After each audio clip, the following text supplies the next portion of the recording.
दोस्तों, इंसान मुसलसल इस खोज में है कि वो कायनात के ज्यादा से ज्यादा राज मालूम कर सके। इसलिए वो अज़ल से ही दूसरे सियारों पर जिंदगी के आसार तलाश करने में मसरूफ है। और अगर तारीख का जायजा लिया जाए तो जितनी भी तारीख इंसानी से हम वाकिफ हैं, वो ऐसे वाकयात से सरशार है जब इंसानी दिमाग ने दुनिया को हैरान कर दिया। ऐसा ही कुछ हमारे हमसाए और दोस्त मुल्क चीन ने भी किया है, जिसे देखकर कहा जा सकता है कि शायद यही इंसानी तरक्की की मेराज है। क्योंकि चीन ने हाल ही में एक तजुर्बा किया है जिसमें वो अपना खुद का सूरज बनाने में कामयाब हो गया है। लेकिन सवाल ये पैदा होता है कि ये सूरज किस तरह काम करेगा और अगर ये किसी मौके पर फट गया तो क्या होगा।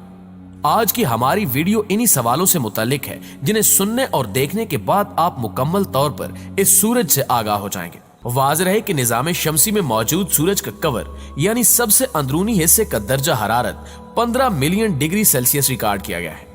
और सूरज के इस हिस्से में मुसलसल न्यूक्लियर धमाके होते रहते हैं, जिसमें हाइड्रोजन के 2 न्यूक्लियस फ्यूज होकर हीलियम बनाते हैं और हीलियम टूटकर हाइड्रोजन बनाती है। जबकि ईस्ट प्रोग्राम की मदद से चाइना ने जो मसनूई सूरज बनाया है वो कुदरती और असली सूरज से भी 8 गुना ज्यादा, तकरीबन 120 मिलियन डिग्री सेल्सियस गर्मी पैदा करता है। ईस्ट प्रोग्राम चाइना की एकेडमी ऑफ साइंसेज के इंस्टीट्यूट ऑफ प्लाज्मा फिजिक्स में वाक़ है, जो 1978 में कायम किया गया था। इस मसनूई सूरज का मकसद ये है कि हमारे सूरज में होने वाले फ्यूजन रिएक्शन की नकल की जा सके, जबकि ईस्ट फ्यूजन रिएक्टर चाइना के 3 बड़े टोमाक में से एक है। इस वक्त भी दुनिया के कई ममालिक में न्यूक्लियर फ्यूजन से तवानाई पैदा की जाती है। फ्यूजन में एक भारी एटम के टुकड़े किए जाते हैं, जिससे छोटे छोटे एटम बनते हैं और इस दौरान जो तवानाई बनती है उसे इस्तेमाल किया जाता है। फ्यूजन आसान अमल है, लेकिन इससे बहुत ज्यादा मिकदार में न्यूक्लियर फुजला निकलता है, जबकि फ्यूजन रिएक्शन में बहुत कम फुजला निकलता है और कोई ग्रीन हाउस गैस भी नहीं निकलती। और फ्यूजन के मुकाबले में फ्यूजन रिएक्शन ज्यादा महफूज माना जाता है।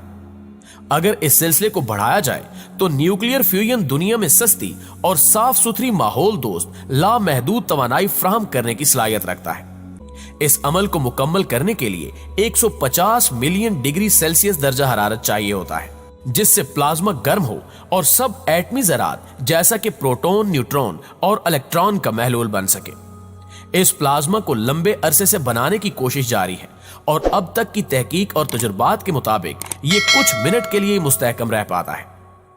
ईस्ट प्रोग्राम 2018 में 100 मिलियन डिग्री सेल्सियस तक पहुंचा था और हाल ही में ये 120 मिलियन डिग्री सेल्सियस तक जा पहुंचा है। इन रिएक्टर्स में सूरज के अंदरूनी हिस्से से भी ज्यादा दर्जा हरारत इसलिए जरूरी है क्योंकि हम असली सूरज जितना कश्य शकल का दबाव पैदा नहीं कर सकते। ऐसे में इससे ज्यादा दर्जा हरारत पैदा करना ही एक वाहिद हल बचता है। काफी अरसे से इस टेक्नोलॉजी को बेहतर बनाने की कोशिश की जा रही थी, लेकिन अब कुछ सालों से इसमें बेहतरीन तब्दीलियां देखने में आई हैं। दुनिया के कई ममालिक में हुकूमतें और निजी कंपनियां भी क्लीन एनर्जी की तरफ कदम बढ़ा रही हैं। सोच कर देखें, कैसा लगता है कि दुनिया के पास तवानाई का एक ऐसा जरिया होगा जो आपकी गाड़ियों से लेकर घरों तक को लामहदूद तवानाई फ्राहम करेगा।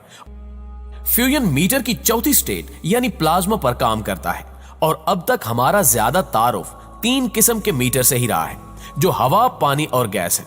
लेकिन प्लाज्मा एक स्टेट है जो इस कायनात में बहुत ज्यादा मिकदार में मौजूद है। माहिरीन इसके मुताल्लिक ज्यादा से ज्यादा मालूमात हासिल करने की कोशिश कर रहे हैं। प्लाज्मा भी एक तरह की गैस ही होती है जिसमें इलेक्ट्रॉन नहीं होते और ये सितारों में पाई जाती है। अगर आपने नॉर्दर्न लाइट्स का नाम सुना है तो वो भी प्लाज्मा की वजह से होने वाला शाहकार है।